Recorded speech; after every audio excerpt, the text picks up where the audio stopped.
जी आइए। Hello, hello. मैं advocate Anand Kumar हूँ। हाँ, क्या आप ही मिस्टर शशि भूषण हैं? जी हाँ, आइए बैठिए। Thank you. कहिए क्या बात? दरअसल मैं आपकी वाइफ करुणा जी से मिलने आया हूँ। मैं उनके चाचा पीतम्बर दास जी का वकील हूँ। पीतम्बर दास जी करुणा जी के मदर फादर के मरने से पहले सिंगापुर में सेटल हो गए। उन्होंने वहाँ खूब रुपया पैसा कमाया। उन्होंने अपनी तमाम जायदाद करुणा जी के नाम कर दी है। ये मेरा कार्ड है। आप अपने मैरिज सर्टिफिकेट के साथ और करुणा जी को साथ में लेकर आप मेरे ऑफिस आ जाइए। शशि साहब, आप बहुत खुशनसीब हैं। पीतम्बर दास जी आप लोगों के लिए 40 लाख रुपए छोड़कर मरे हैं। बहुत बहुत मुबारक हुआ। अच्छा, तो अब मुझे इजाजत दीजिए, मैं चलता हूँ। जी अपने सर्टिफिकेट के साथ आप मेरे ऑफिस में आइए।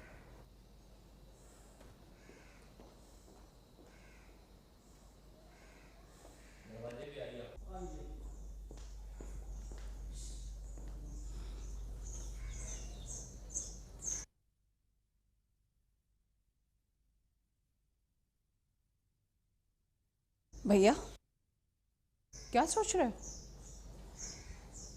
अरे भैया, लक्ष्मी चलकर हमारे दरवाजे आ रही है।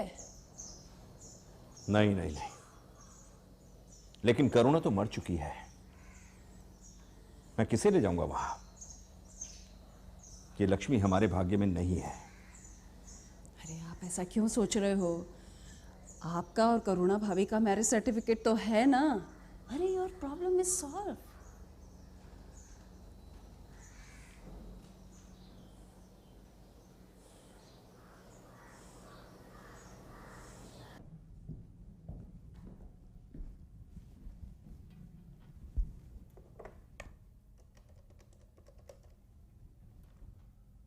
हेलो, कौन?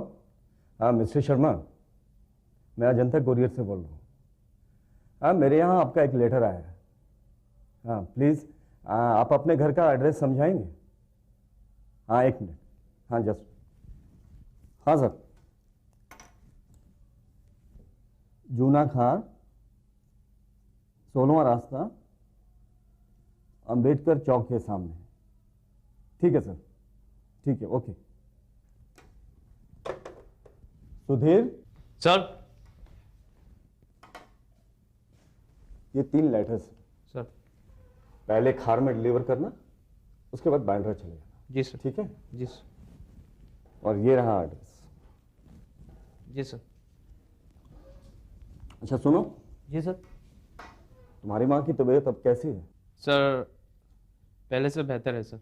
डॉक्टर ने क्या कहा? कोई खास बात है? डॉक्टर कहते हैं कि सर कुछ टेस्ट और करवाने पड़ेंगे। तो करवा क्यों नहीं लेते भाई?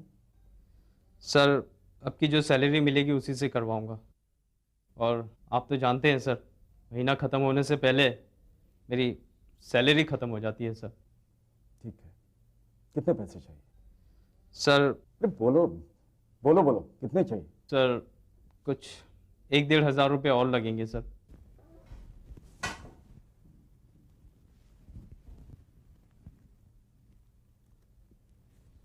ये रख लो, मैं तुम्हारी सैलरी में एडजस्ट कर लूँगा। Thank you sir, thank you very much sir.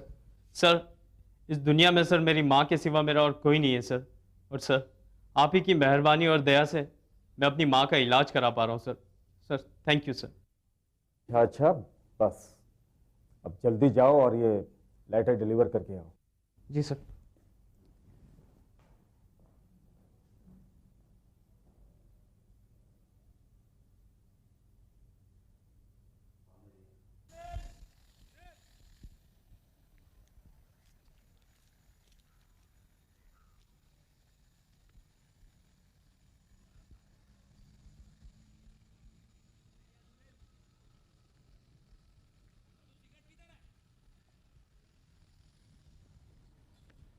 अरे भाई साहब, ये अंबेडकर रोड किधर है? एक मिनट भाई, मैं भूल जाऊंगा। एक मिनट।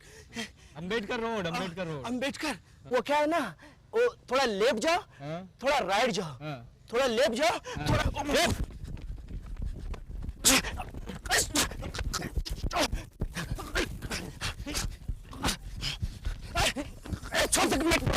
चल भाई छोड़ दे, नहीं तो तेरी खल्ली बल्ली छाप दे साले, छोड़ दे साले,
पाठक, बॉडी की तलाशी ले ली? जी सर, ये कोई सुधीर है, अजंता कुरियर में काम करता था। अच्छा, उस लड़की का पता चला जिसने कत्ल की इन्फॉर्मेशन दी थी? जी हाँ, फोन किया था, बताया था कि किसी टपोरी लड़के ने सुधीर को मारा।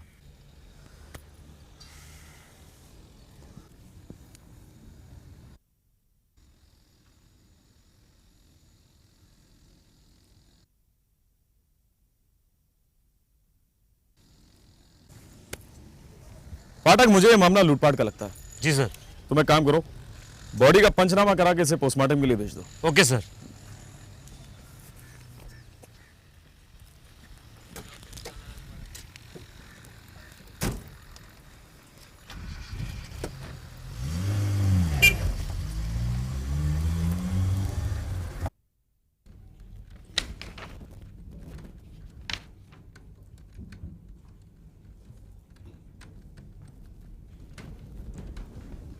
कुसुम, यस मैम। पहले इन पेपर्स को टाइप कर दो, Okay, जरा ma'am. अर्जेंट है। Okay. Good morning miss Sharma. कैसी गुड मॉर्निंग? मॉर्निंग तो कब की हो गई? नून कहो कोमल। सॉरी मैडम, वो थोड़ा लेट हो गई, रास्ते में एक एक्सीडेंट हो गया था। It's all right. वैसे तुम्हारे लिए एक टाइपिंग का कॉल था, तुम नहीं थी तो मैंने शांति को भेज दिया। Now do your job. Okay madam.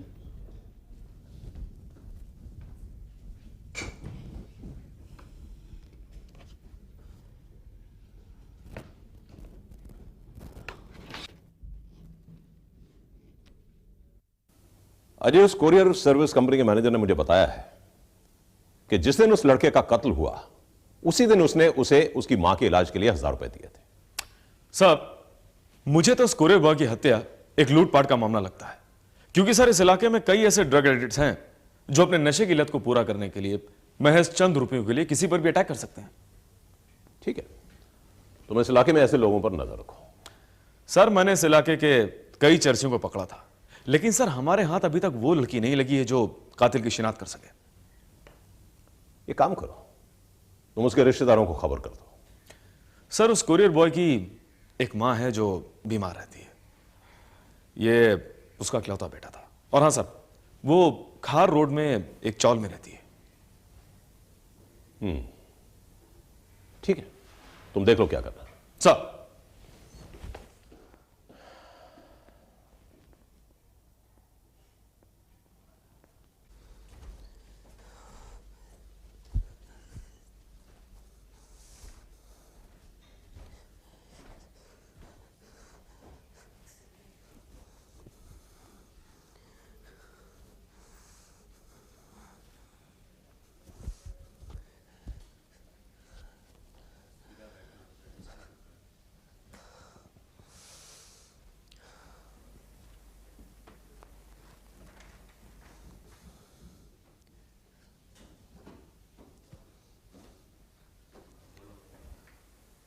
कोमल,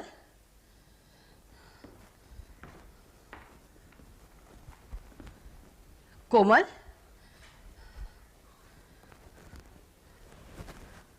क्या बात है बेटा?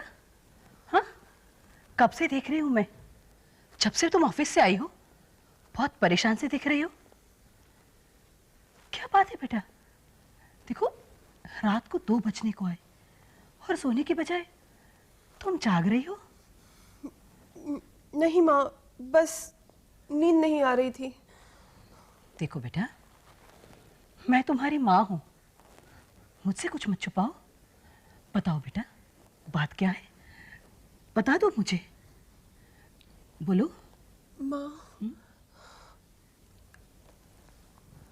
आज जब मैं ऑफिस जा रही थी, पता नहीं मुझे क्या सूझी कि मैं अपना रोज का रास्ता छोड़ शॉर्टकट लेने के लिए दूसरा रास्ता अपना लिया मैंने। वहां माइकल स्ट्रीट पर मैंने देखा एक टपोरी कुछ छीन रहा था किसी से, और उनकी छीना झपटी में उसने उसे छुरा भोंक दिया।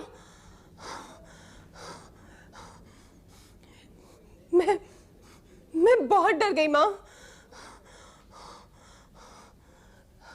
मैंने देखा वहां पुलिस भी आ गई थी। उस कत्ल के चश्मदीद गवाह बना देते वो मुझे। मैं डर के मारे भाग गई वहां से। बेटा, तूने जो कुछ भी किया वो ठीक किया। इंसान अगर एक बार कोर्ट और पुलिस के चक्कर में फंस जाए ना, तो वहां से निकलना बहुत ही मुश्किल हो जाता है। बेटा, अब ये सारी बातें अपने दिमाग से निकाल दे, और जाकर आराम से सो जा। अच्छा बेटा। हाँ माँ, तुम जाके सो जाओ, मैं सो जाऊंगी। ठीक है बेटा।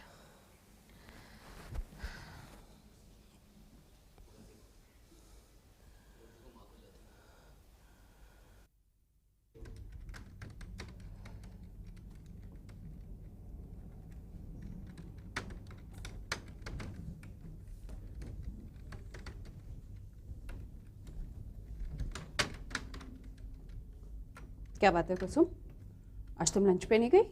नहीं मैडम, आज मैं घर से ही हैवी ब्रेकफास्ट करके आई थी। हाँ कोमल। हाँ जी। मैं तुम्हारा इंतजार कर रही थी। क्यों, क्या बात है मैडम? आज तुम्हारे लिए टाइपिंग के लिए कॉल थी और सीधा तुम्हारा ही नाम पूछा। वो क्या है, उन्हें शायद एक किताब टाइप करवानी है और बिल में लिखा है कि वो पढ़ती जाएंगी और तुम टाइप करती जाना।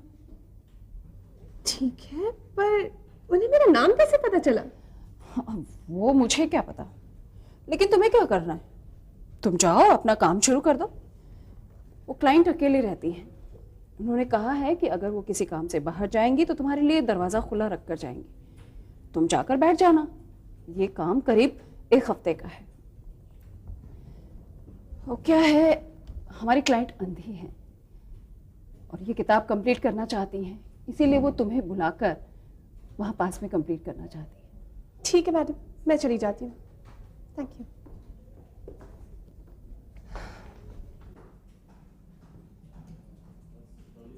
चले जाओ यहाँ से, मैं कहती हूँ चले जाओ प्रदीप। देखो, अगर तुम यहाँ मुझे दोबारा परेशान करने आए ना तो अच्छा नहीं होगा।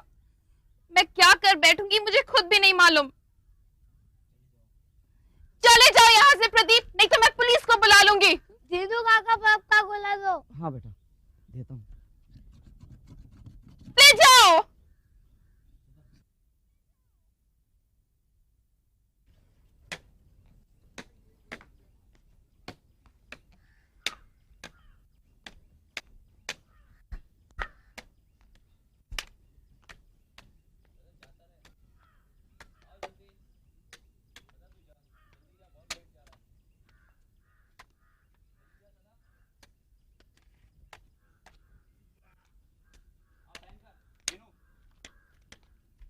बहन जी, ये प्रदीप जी आपको खामखा परेशान करते हैं, हमको अच्छा नहीं लगता है।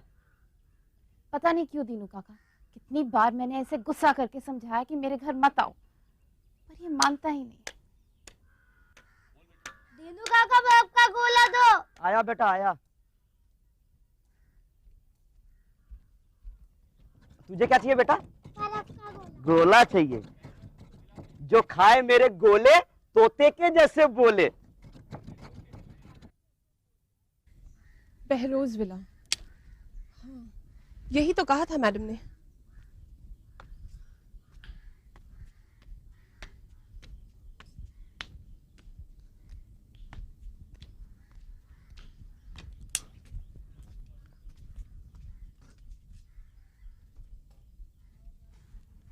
दरवाजा तो खुला है।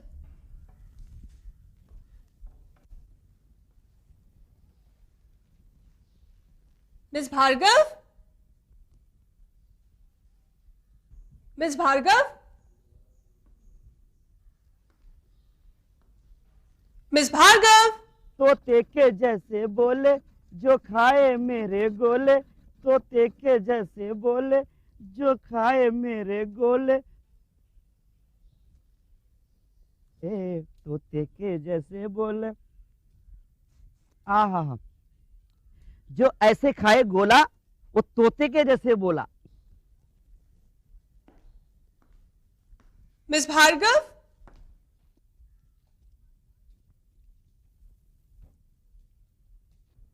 Miss Bhargava,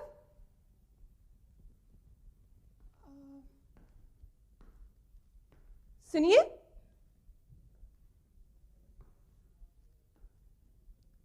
excuse me, excuse me.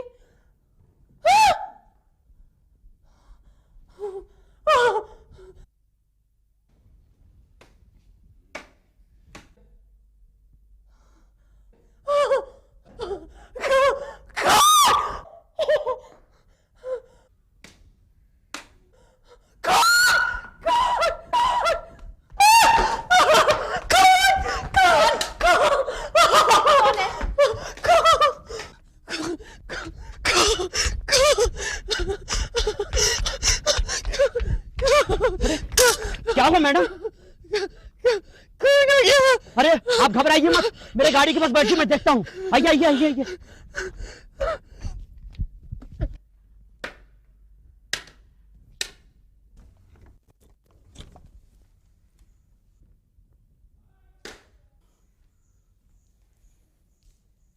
कौन है?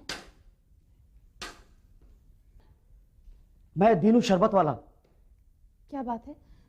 बहन जी आगे लाश पड़ी है। क्या? जी हाँ बहन जी, अभी एक लड़की इस कमरे से घबराकर बाहर भाग कर गई है। वो बाहर ही है। उसने मुझे बताया कि कमरे में लाश पड़ी है। बहन जी आप रुकिए, मैं पुलिस को फोन करके आता हूँ।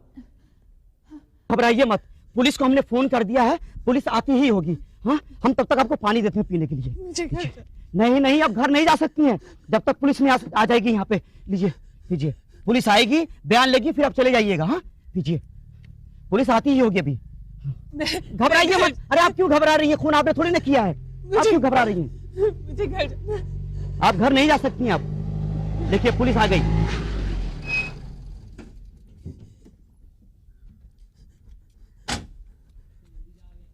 अरे ये तो वही लड़की लगती है।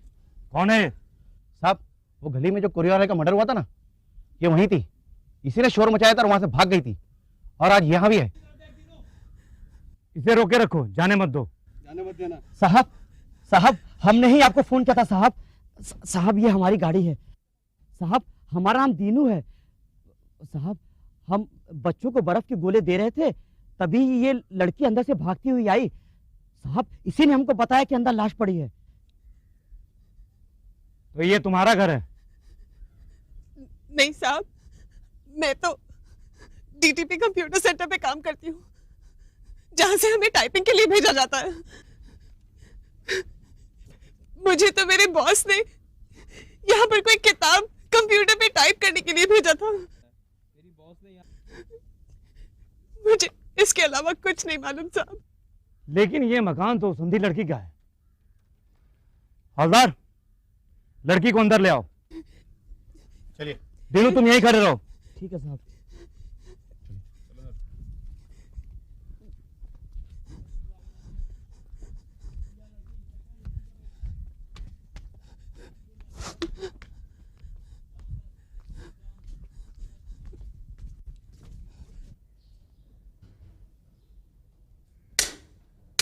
कौन? कौन है? मैं इंस्पेक्टर पाठक। इंस्पेक्टर साहब, मैं अभी अपने कमरे की तरफ जा रही थी कि अचानक एक लड़की मुझसे टकराई और शायद वो मेरे कमरे से निकलकर भाग रही थी सर। वो लड़की मैं थी। आपका नाम? सर मैं शांति भार्गव हूँ। आप आइए मेरे साथ।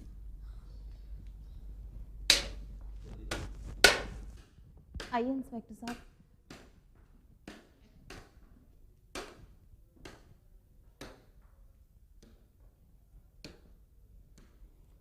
शांति जी, ये जो लाश पड़ी है उससे आपका कोई रिश्ता? नहीं इंस्पेक्टर साहब, मैंने नहीं जानती। अभी आधे घंटे पहले मैं यहाँ से गई थी, पर उस वक्त यहाँ कोई नहीं था सर। ठीक है।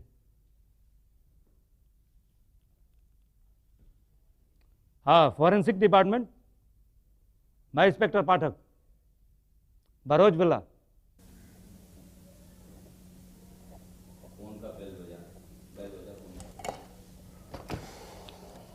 हेलो सर, इंस्पेक्टर पाठक, नेहरू नगर के एक मकान से। सर, इस वक्त मेरे सामने एक लाश पड़ी है और एक लड़की है जिस पे मुझे कातिल होने का शक है। एक काम करो, उस जगह का एड्रेस दो मुझे। बरोज विला, नेहरू नगर। सर, घर के सामने एक शरबत वाले का ठेला है, वो भी इस मामले का गवाह है। ठीक है, तो वही रुको, मैं आता हूं। Okay sir.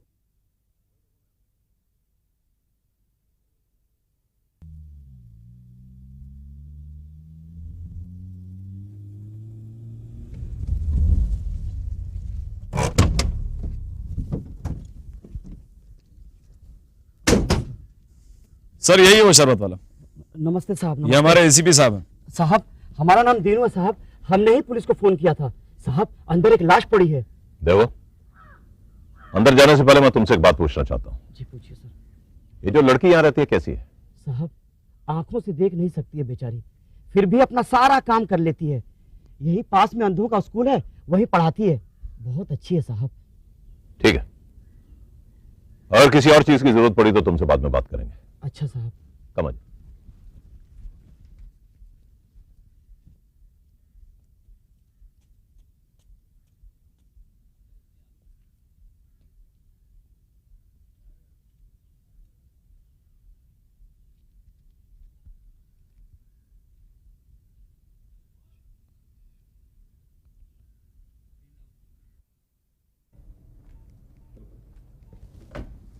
सर, लाश अंदर है।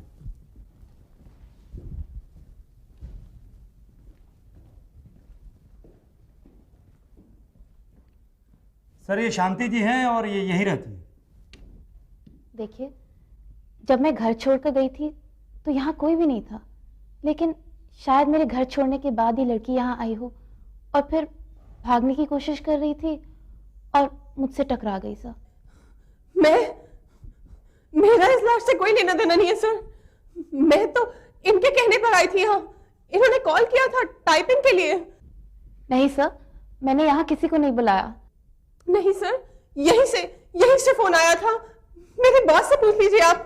नहीं सर, ना ही मेरे घर में फोन है और ना ही मुझे फोन की जरूरत है। सर, थोड़े दिन पहले एक मर्डर हुआ था, वहां भी ये थी और आज यहां भी। इस लड़की को गिरफ्तार कर लो। नहीं साहब, मैंने कुछ नहीं किया। ना तो मेरा इस लाश से कोई लेना देना है, ना उससे कुछ था। आप चाहें तो मेरे ऑफिस फोन कर लीजिए, मुझे यहां भेजा गया है। देखिए मैडम, अगर आपने कुछ नहीं किया तो आपको कुछ नहीं होगा, लेकिन इस वक्त जो यहां के हालात हैं, आपको हिरासत में लेना पड़ेगा। नहीं साहब, मैंने कुछ नहीं किया। Inspector, take her in custody. चलो। नहीं सर, प्लीज प्लीज प्लीज। मैंने कुछ नहीं किया सर। अरे जरा इस लाश की तलाशी लो, शायद कुछ मिल जाए। साहब, मैंने कुछ नहीं किया साहब। साहब ने बोला है। मैंने कुछ नहीं किया। चलो चलो।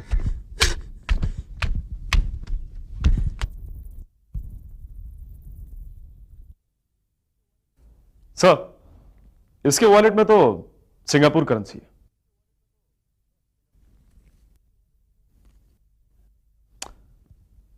सर, इस शख्स का नाम राजन नायर है।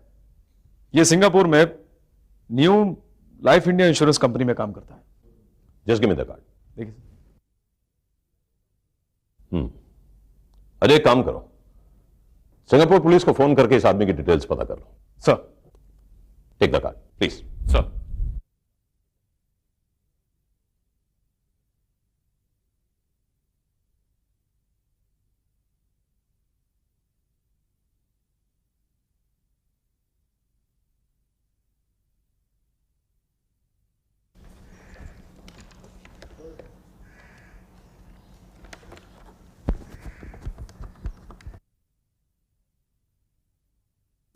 Hello sir, doctor Radha here. Sir, Rajan Nair के पोस्टमार्टम ने तो सारी कहानी बदल कर रख दी है। मैं समझा नहीं डॉक्टर राधा। सर, उन्हें मरने के बाद चाकू से मारा गया था।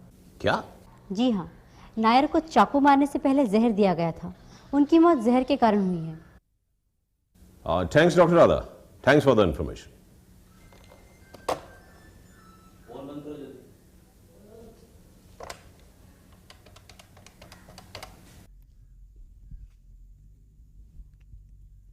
Yes sir. हाँ अजय, अजय जितनी जल्दी हो सके तुम नेहरू नगर पुलिस स्टेशन पहुंचो, मैं वहीं आ रहा हूं। कोई खास बात सर? अजय की इंफॉर्मेशन है, मैं तुम्हें वहीं आकर बताऊंगा। सर मेरे पास भी एक खास खबर है, मैं भी आपको वहीं बताऊंगा। ठीक है, तो वहां पहुंचो, मैं तुम्हें वहीं मिलता हूं। सर क्या बात है सर? अजय, राजन नायर की मौत चाकू के घाव से नहीं, उसे जहर दिया गया था। सर जिस लड़की को हमने पकड़ा है, मुझे नहीं लगता वो सब कुछ अकेले कर सकती है। सोचिए ना सर, पहले किसी को जहर देना, फिर उसके बाद उसी की डेड बॉडी पर चाकू से वार करना और फिर उसकी बॉडी को ले जाकर किसी के घर पर रखना। तुम्हारी क्या खबर? सर मेरे पास न्यूज़ है कि राजन नायर जो है वो असली में राजन नायर नहीं है। क्या? मेरे कहने का मतलब ये है कि सर मैंने सिंगापुर में पता लगवाया है, वहां पर न्यू इंडिया इंश्योरेंस नाम की कोई कंपनी है ही नहीं। और हाँ, उसके पास से जो कार्ड मिला था उसमें एड्रेस गलत है। इसका मतलब यह हुआ कि अभी तक हम मरने वाले की शक्ल तक नहीं पहचानते। उसकी फोटो हमें मीडिया में देनी पड़ेगी। चलो इंस्पेक्टर पाठक से बात करते हैं। साहब। इंस्पेक्टर पाठक, उस लड़की को छोड़ दो। सर ये आप क्या कह रहे हैं? 3-4 दिन पहले जिस कुरियर बॉय का कत्ल हुआ, उस लड़की ने उस मर्डर को अपनी आंखों से देखा है। मैं बात कर लूंगा। Okay okay sir. Please madam.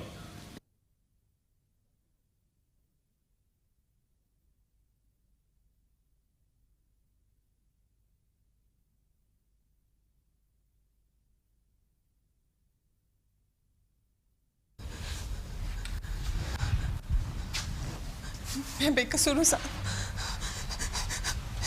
मेरी माँ घर पे अकेली है, उसे अगर पता चल गया। मिस कोमल, इंस्पेक्टर पाठक ने हमें बताया है कि कोरियर वाले का कत्ल तुमने अपनी आंखों से देखा था। जी जी वो। देखिए मिस कोमल, ये कत्ल का मामला है। अगर एक बार तुम इसमें उलझ गई ना तो सारी जिंदगी खराब हो जाएगी तुम्हारी। साहब मैं एक बहुत गरीब लड़की हूँ साहब, सर पे बाप का साया भी नहीं है, ना ही कोई भाई है, बस मैं और मेरी माँ। उस दिन मैं उस गली से गुजर रही थी तो मैंने वो कत्ल देखा था। मगर मैं अगर उसके बारे में आपको बता दूं तो वो गुंडे और उसके साथ ही मेरी माँ के पीछे पड़ जाएंगे सर। हम तो अपनी सुरक्षा भी नहीं कर पाएंगे। देखो, तुम्हें घबराने की जरूरत नहीं है, हम तुम्हें पुलिस प्रोटेक्शन देंगे। साहब अगर आप इस बात का वादा करते हैं मुझसे तो मैं आपको उस खूनी तक पहुंचा सकती हूँ। क्या मतलब? क्या तुम उसे जानती हो? इसी पुलिस थाने में बगल वाले लॉकअप में है सर। देखो मिस कोमल, मैं तुम्हें अपने भरोसे पर छोड़ रहा हूं, लेकिन अगर तुमने झूठ बोलने की या हमारे साथ खिलवाड़ करने की कोशिश की तो मेरा नाम एसीपी विजय है, समझी? अजय, इसकी सुरक्षा का इंतजाम करना। सर गो। आइए। Thank you sir, thank you.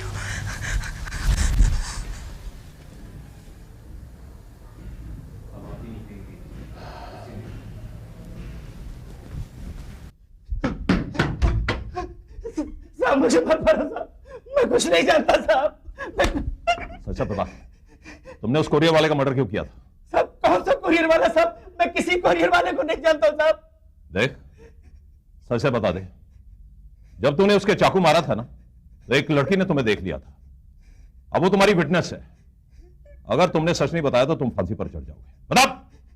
साहब मुझे एक आदमी मिला था साहब, उसने मुझे 1000 का नोट दिया और बोला कि इधर से एक कुरियर वाला आएगा तो तुम उसका बैग छीनकर भाग जाने का। कौन था वो आदमी? साहब ये तो मैं नहीं जानता, लेकिन वो इधर का ही लगता है। मॉर्निंग वॉक की ड्रेस में था साहब। साहब मैं नशे का आदी हूं, इसलिए मैं 1000 की लालच में आ गया साहब। साहब मैं कुरियर वाले को मारना नहीं चाहता था, लेकिन जब उसका बैग हमने छीना तो वो चिल्लाया तो मैं डर के मारे उसके पेट में चाकू घोंप दिया साहब। अगर तुम उस आदमी को दोबारा देखोगे तो पहचान लो। हाँ साहब, मैं पहचान लूंगा, लेकिन साहब मुझे बचा लो साहब, मुझे बचा लो प्लीज साहब, बचा लो। देखो, तुम्हारा कोई कुछ नहीं बिगाड़ सकता, समझे तुम? सर 1000 रुपया देकर कोई कुरियर वाले का बैग छीनने को क्यों कहेगा? इंस्पेक्टर पाठक, यही न्यूज तो इस बात को बहुत बड़ा बना देती है। तुम एक काम करो, राजन नायर की फोटोग्राफ सारे अखबारों में छुपा दो। ओके? जी सर।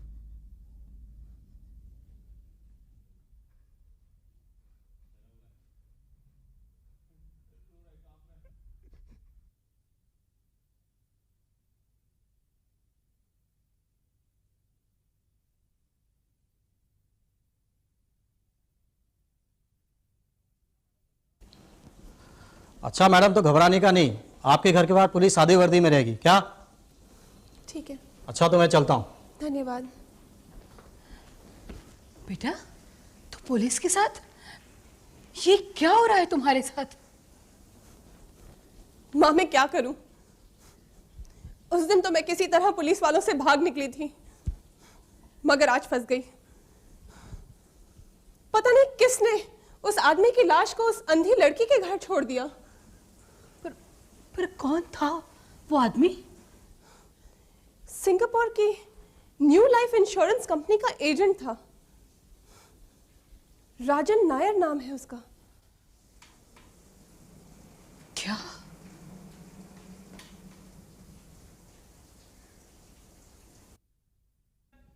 हाँ साहब, वो लड़का सुधीर जब यहां से निकला तो उसके पास 3 पैकेट थे। एक में कुछ मेडिसिन थे और 2 पैकेट में कुछ डॉक्यूमेंट्स थे। क्या वो तीनों का एड्रेस मुझे दे सकते हैं? हाँ साहब, बल्कि मैंने तो उस दिन उन तीनों को फोन भी किया था कि हमारा डिलीवरी वाला बॉय आ रहा है। अभी देता हूं सर।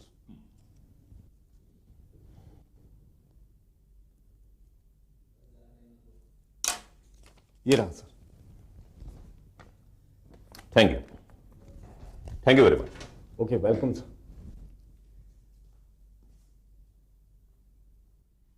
इंस्पेक्टर अजय, उस कुरियर वाले से एक बात पता चली है कि एक डॉक्यूमेंट सिंगापुर से आया था, लेकिन उसे भेजने वाले का नाम राजन नायर नहीं था। सर, हो सकता है कि राजन नायर ने अपना नाम गलत बताया हो, क्योंकि जब एक आदमी अपनी कंपनी का नाम गलत दे सकता है तो अपना नाम भी बदल सकता है। हाँ जी, ये बात तुमने बड़े पते की कही। अब हमें उस राजन नायर नाम के आदमी का असली पता ठिकाना ढूंढना पड़ेगा। साहब, आपसे मिलने कोई लेडी आई है साहब। उसे अंदर भेज।